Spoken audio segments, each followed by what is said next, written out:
Good morning. Question number 9. The case study of the 67-year-old man is given to show that. അതായത് നമ്മുടെ ഈ മെയിലത്തെ extract ഒരു 67 വയസ്സുള്ള ഒരാളൊരു കേസ് സ്റ്റഡി പറയും. Is given to show that. അതൊരു കാര്യം നമുക്ക് കാണിച്ചു തരാൻ വേണ്ടിയാണ്. ആ ഏത് കാര്യമാണ് നമ്മളെ അവർ കൺവൈൻസ് ചെയ്യാൻ ശ്രമിക്കുന്നത് എന്ന് നമുക്ക് നോക്കാം. One of the 3 types of asbestos-related disease is asbestosis, a process of lung tissue scarring caused by asbestos fibers. One of the 3 types of asbestos-related diseases is asbestosis. അതായത് ആസ്ബെറ്റോസിന്റെ ഒരു സാന്നിധ്യം കൊണ്ട് നമുക്ക് 3 തരത്തിലുള്ള അസുഖങ്ങൾ ഉണ്ടാകാം. അതിലൊരു അസുഖത്തിന്റെ പേരാണ് ആസ്ബെറ്റോസിസ് എന്ന് പറയുന്നത്.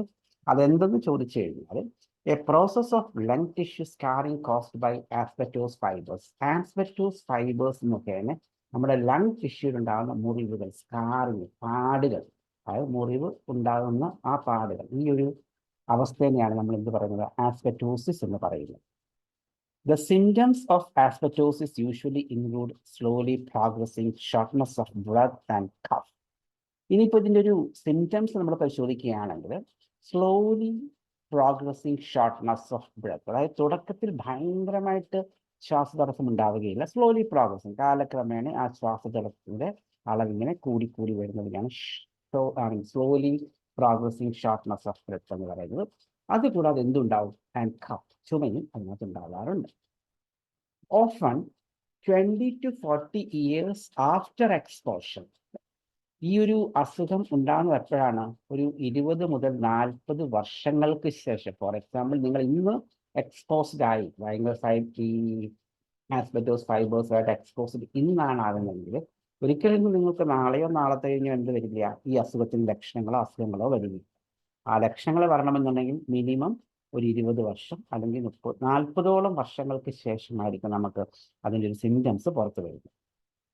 Breathlessness advances throughout the disease. ഈ ഒരു ശ്വാസതടസ്സം ഇങ്ങനെ അസുഖം ഉള്ളപ്പോൾ ഇങ്ങനെ കൂടിക്കൊണ്ടേയിരിക്കും, അല്ലാതെ അതിനൊരു മാറ്റം വരില്ല മരുന്ന് കഴിച്ചാലും എന്ത് ചെയ്താലും, even without further asbestos inhalation. അപ്പോൾ ഒരിക്കലും നിങ്ങൾ ആസ്ബെറ്റോസ് ഇൻഹേൽ ചെയ്തു എക്സ്പോസ്ഡ് ആയി നിങ്ങൾക്ക് ഈ അസുഖം വന്നു കഴിഞ്ഞാൽ ഈ ബ്രെത്ത്ലെസ്നെസ്, നമ്മുടെ ശ്വാസതടസ്സം ഇങ്ങനെ വർദ്ധിച്ചു കൊണ്ടിരിക്കും. പിന്നെ നിങ്ങളിത് ഈ ഒരു കണ്ടീഷനുമായിട്ട് എക്സ്പോസ്ഡ് ആവുന്നുണ്ടോ ഇല്ലയോ എന്നുള്ളതല്ല, ആയാലും ആയില്ലെങ്കിലും പ്രോഗ്രസ് വിൽ ബി ദെയർ. നിങ്ങളുടെ ആ ഒരു പ്രോഗ്രസ് എന്ന് പറഞ്ഞാൽ അസുഖത്തിന്റെ കാഠിന്യം കൂടുന്ന പ്രോഗ്രസ് ആണ് ഉദ്ദേശിച്ചത്, അതവിടെ ഉണ്ടാവും. This fact is highlighted in the case of 67-year-old Pamela. Okay, ഈ ഒരു കാര്യം, ഏതൊരു കാര്യം, അതായത് നമ്മളൊരു ഇതിന്റെ ലക്ഷണം എന്ന് പറയുന്നത് ഷോർട്ട്നെസ് ഓഫ് ബ്രെത്തും കഫുമാണ്. നമ്മൾ എക്സ്പോസ്ഡ് ആയത് 20 മുതൽ 40 വർഷങ്ങൾക്ക് ശേഷം മാത്രമേ ഇത് ലക്ഷണങ്ങൾ കാണിച്ചു തുടങ്ങിയുള്ളൂ. ഇനി വൺസ് ലക്ഷണങ്ങൾ കാണിച്ചു തുടങ്ങിക്കഴിഞ്ഞാൽ നിങ്ങൾ പിന്നെ എക്സ്പോസ്ഡ് ആവുകയോ ഇല്ലയോ, നിങ്ങളുടെ അസുഖം കൂടിക്കൊണ്ടേയിരിക്കും. അതാണ് ദിസ് ഫാക്ട്, ഈ ഒരു സത്യം അല്ലെങ്കിൽ ഈ ഒരു തത്വം is highlighted in the case of 67-year-old retired plumber. Okay, ഈ ഒരു പ്ലംബറിന്റെ കഥ അല്ലെങ്കിൽ അയാളുടെ കേസിനോട് ഇവിടെ പറയുന്നത് ഈ ഒരു കാര്യം ഹൈലൈറ്റ് ചെയ്യാൻ വേണ്ടിയാണ്. He was on Ranithril to treat his hypertension and developed a persistent dry cough. അപ്പം ഈ പുള്ളിക്ക് എന്താ ഉണ്ടായിരുന്നു, ഹൈപ്പർ ടെൻഷൻ ഉണ്ടായിരുന്നു. ആ ഹൈപ്പർ ടെൻഷന്റെ ചികിത്സയുടെ ഭാഗമായിട്ട് പുള്ളി റാമിത്രിൽ എന്ന് പറയുന്ന മെഡിസിൻ കഴിച്ചുകൊണ്ടിരുന്നപ്പോൾ developed a persistent dry cough. പുള്ളിക്ക് ഡ്രൈ കഫ്, കണ്ടിന്യൂസ് ആയിട്ടുള്ള ഡ്രൈ കഫ് സ്റ്റാർട്ടായി, which his doctor presumed to be an ACE inhibitor induced cough. അപ്പം ഡോക്ടർ വിചാരിച്ചത് അതൊരു ACE ഇൻഹിബേറ്റർ ഇൻഡ്യൂസ്ഡ് കഫ് ആയിരിക്കും എന്ന് വിചാരിച്ചു. അതുകൊണ്ട് റാമിപ്രിൽ വാസ് ചേഞ്ച്ഡ് ടു ലൊസാർട്ടാൻ. അപ്പം ഈ ഒരു റാമിപ്രിൽ എന്ന് പറയുന്ന മെഡിക്കേഷന്റെ സൈഡ് എഫക്ട്സ് ആവാം എന്ന് ചിന്തിച്ചിട്ട് പുള്ളിക്കാരൻ ആ മെഡിക്കേഷൻ മാറ്റിയിട്ട് എന്ത് കൊടുത്തു, ലൊസാർട്ടാൻ എന്ന് പറഞ്ഞ മെഡിക്കേഷൻ കൊടുത്തു. The patient had never smoked and did not have a history of asthma or COPD. നമ്മൾ ഈ പേഷ്യന്റിന്റെ ഒരു ഡീറ്റെയിൽ മെഡിക്കൽ ഹിസ്റ്ററി എടുത്തു കഴിഞ്ഞാൽ പുള്ളി ഒരിക്കലും പുകവലിച്ചിരുന്നില്ല. അത് തന്നെയുമല്ല, പുള്ളിക്ക് ഒരു ആസ്മയുടെയോ COPDയുടെയോ ഒരു ഹിസ്റ്ററി ഉണ്ടായിരുന്നില്ല.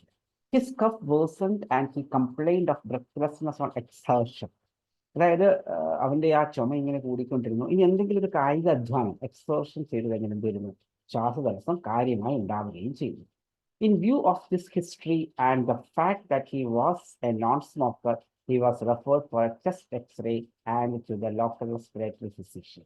അപ്പം നോർമൽ ഫിസിഷ്യൻ എന്ത് ചെയ്തു, ഇവൻ പുകവലിക്കില്ല, ഇവന്റെ ഈ കണ്ടീഷൻസ് എല്ലാം കണ്ടു കഴിഞ്ഞപ്പോഴത്തേന് അവനൊരു ചെസ്റ്റ് എക്സ്റേ റിഫർ ചെയ്തു. അതുപോലെ തന്നെ ലോക്കൽ റെസ്പിറേറ്ററി ഫിസിഷ്യനെ പോയി കാണാനും പറഞ്ഞു.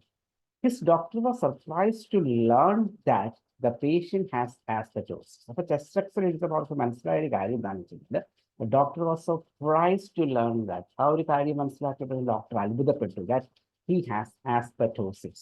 ഇയാൾക്ക് asbestosis എന്ന് പറയുന്ന ഒരു അസുഖമുണ്ട് എന്ന് മനസ്സിലാക്കി. Diagnosed by a high resolution CT scan. ഈ ഒരു അസുഖം കണ്ടുപിടിച്ചത് ഹൈ റെസൊല്യൂഷൻ CT സ്കാൻ വഴിയാണ്. The patient then began legal proceeding to claim compensation as he had worked in a dockyard 25 years previously, during which time he was exposed to asbestos. അതായത് ഇയാൾക്ക് asbestosis ആണ് എന്ന് കണ്ടുപിടിച്ച ഉടൻ തന്നെ the patient then began legal proceedings. അയാൾ legal നിയമപരമായ കാര്യങ്ങളൊക്കെ ചെയ്തു. എന്തിനു വേണ്ടി? ക്ലെയിം കോമ്പൻസേഷൻ കിട്ടാൻ വേണ്ടി. അതായത് പുള്ളി 25 വർഷം മുമ്പ് ഒരു ഡോക്യാർഡിൽ പുള്ളിക്കാരൻ ജോലി ചെയ്തിരുന്നു.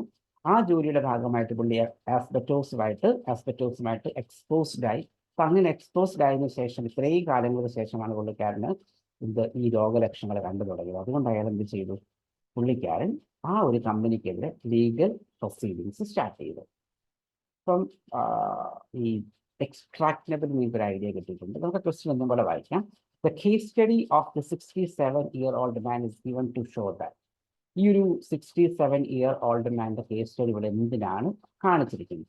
നമ്മൾ മേളിൽ നിന്ന് മൂന്നാമത്തെ ലൈൻ നോക്കിക്കഴിഞ്ഞാൽ this fact is highlighted in the case of 67-year-old retired plumber. ഈ ഒരു സത്യമാണ്, ഈ ഒരു കാര്യമാണ് 67 വയസ്സുള്ള റിട്ടയർഡ് പ്ലംബറിന്റെ കേസിനോട്ട് ഹൈലൈറ്റ് ചെയ്യുന്നു. ഏതൊരു സത്യവും ചോദിച്ചു കഴിഞ്ഞാൽ മുന്നേ പറഞ്ഞേക്കുന്ന കാര്യം the symptoms of asbestos usually include slow progressing shortness of breath and cough.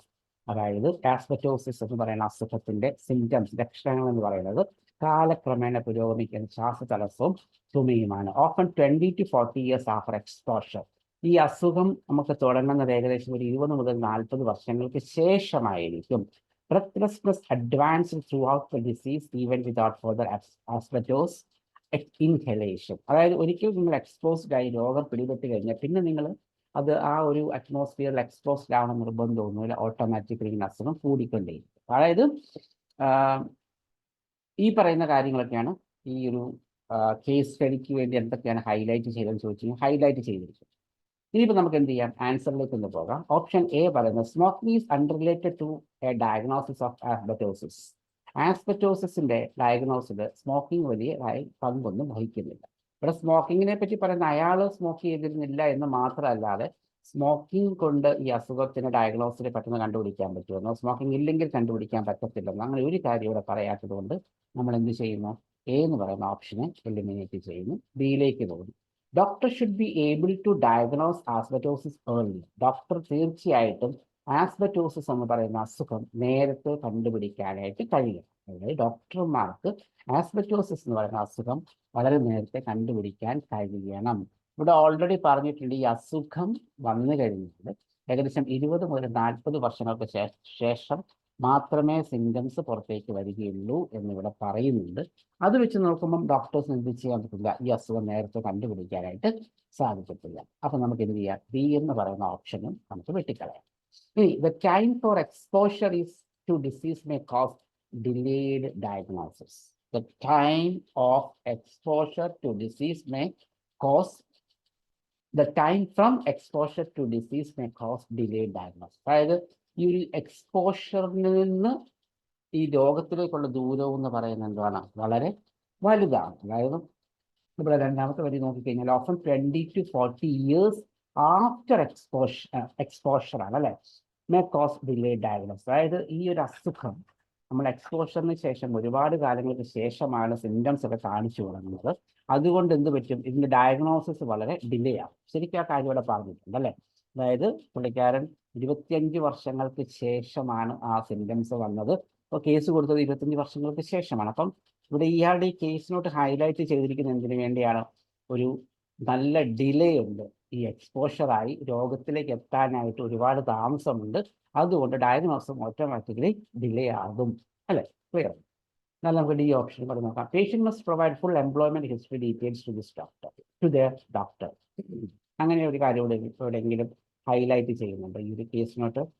ഇല്ല, അവിടെ അങ്ങനെ ഒരു കാര്യം പറഞ്ഞിട്ടില്ലാത്തതുകൊണ്ട് ഡി എന്ന് പറയുന്ന ഓപ്ഷൻ നമ്മൾ എലിമിനേറ്റ് ചെയ്യുന്നു. അപ്പം the case study of 67-year-old man is given to show that, ഈ ഒരു കേസ് സ്റ്റഡി ഇവിടെ പറഞ്ഞിരിക്കുന്നത് ഒരേ ഒരു കാര്യം നമുക്ക് പറഞ്ഞു തരാൻ വേണ്ടിയാണ്. ഏത് കാര്യം? Option C, the time from exposure to disease may cause delay diagnosis. അതായത് എക്സ്പോഷറിൽ നിന്ന് ഡിസീസിലേക്കുള്ള ദൂരം, ആ ഒരു കാലയളവ് വളരെ വലുതായതുകൊണ്ട് ഡയഗ്നോസിസും ഓട്ടോമാറ്റിക്കലി ഡിലേ ആകും, താമസിക്കും. So our answer is option C. Hope it's clear for you. എന്തെങ്കിലും ഡൗട്ട് ഉണ്ടെങ്കിൽ please contact. Okay, thank you.